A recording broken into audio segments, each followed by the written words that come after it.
On this glorious episode 3, I'm going to play a snippet from the commencement address given by Alicia Bowler Davis for Rensselaer Polytechnic Institute.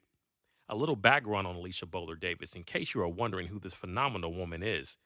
Alicia Bowler Davis is an African American engineer and businesswoman who started out as an engineer for General Motors. Ms. Davis worked hard and became the vice president of global manufacturing at GM. She also held the title of Senior Vice President of Global Customer Fulfillment at Amazon. After leaving Amazon, she became CEO of Alto Pharmacy. Her recent title since writing this podcast is the President of Ford Pro.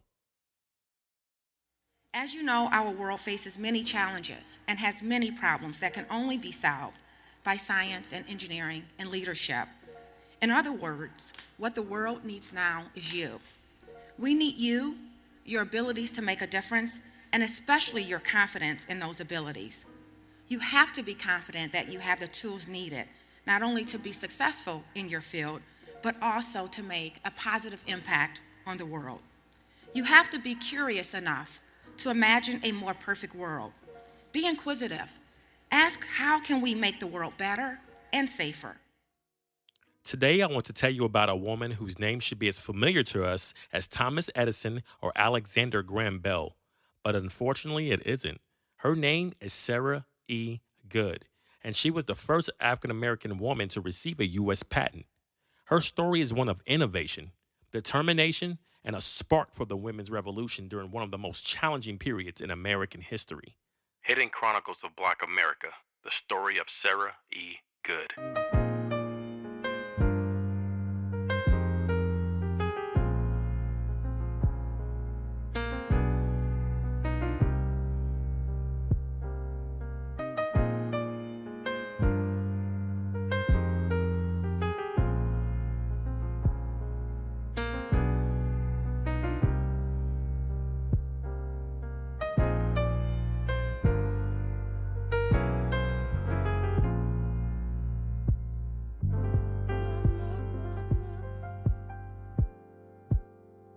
Sarah Elizabeth Jacobs was born into slavery in 1855 in Toledo, Ohio.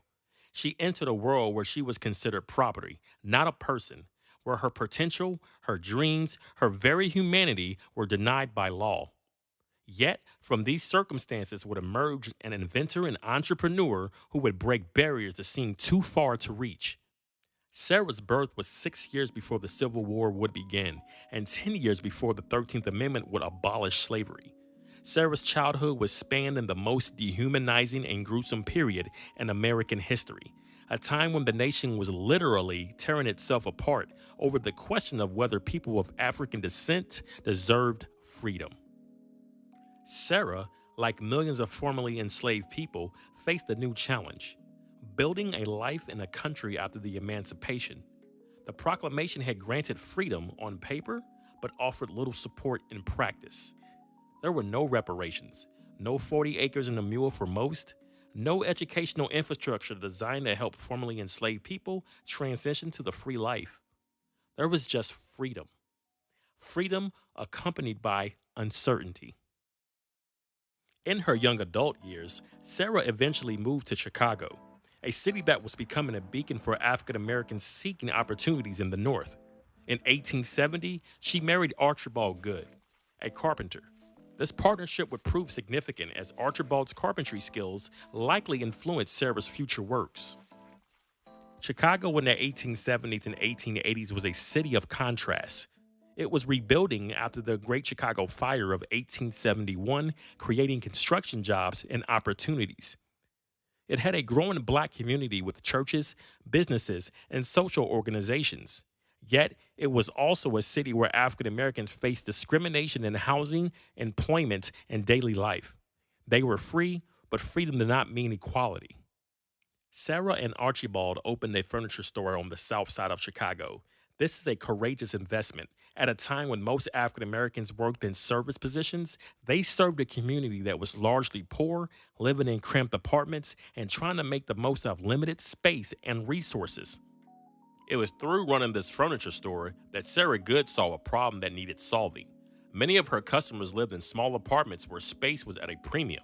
In the late 19th century, Chicago's black residents often lived in overcrowded conditions where families may have to share a single room.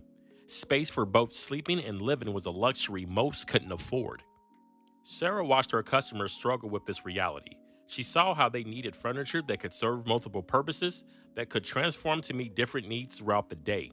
And from this observation came her breakthrough idea, the cabinet bed. On July 14, 1885, Sarah Goode received U.S. patent number 322,177 for her cabinet bed. This wasn't just any piece of furniture. It was an ingenious space-saving design that functioned as a desk during the day, complete with compartments for storage, and could be folded down into a bed at night. Think about the sophistication of this design. This wasn't a simple folding cot. Goode's cabinet bed included a desk surface with small drawers and compartments for writing materials and other items. When converted to a bed, it provided a comfortable sleeping surface. When raised, it became a functional workspace and storage unit. It was the Murphy bed decades before the Murphy beds became popular. Designed specifically for the urban poor community who couldn't afford the luxury of separate rooms for different functions. The patent itself represented something extraordinary. In 1885, women of any race rarely received patents.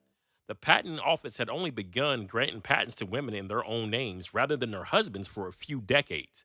For an African American woman to navigate this system, to design something, document it, submit the paperwork, and receive approval was remarkable. Consider the barriers Sarah faced. She would have needed technical drawing skills and the money to hire someone to create patent drawings. She would have needed to understand patent law or hire legal help. She would also need the confidence to believe her invention was worthy of a patent. And she would needed the courage to submit her application, knowing that she was entering a system solely designed for white men. Sarah Goode lived until 1905, dying at the age of 50. After intense research, I still don't have enough information to know the circumstances of her death. It seemed to be kept very private. Not many details were documented on Sarah Goode. She didn't leave extensive writings or have any major newspaper interviews or articles written about her. She wasn't highlighted in the newspapers of her day. Well, the ones I could find. History did what it does so often with achievements of black women. It has overlooked them, undervalued them, and nearly forgotten most. As we celebrate Thomas Edison, Henry Ford, Alexander Graham Bell, and the Wright brothers for their inventions, we also need to celebrate Sarah E. Goode. I do not want to diminish anyone's achievements. I just want to highlight Sarah Goode. She deserved to be remembered as not the first black woman to receive a patent, but as an inventor, period.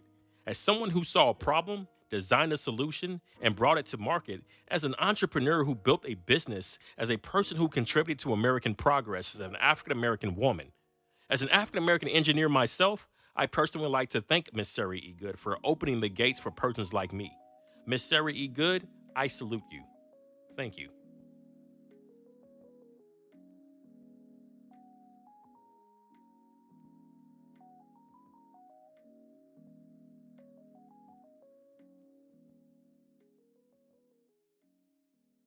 Hidden Chronicles of Black America was written by Von Keith and produced by Von Keith Sounds and Studios. If you like this content and want to hear more projects like this, please visit www.vonkeithsounds.com or search for us on social media platforms like Facebook and Instagram. Thank you.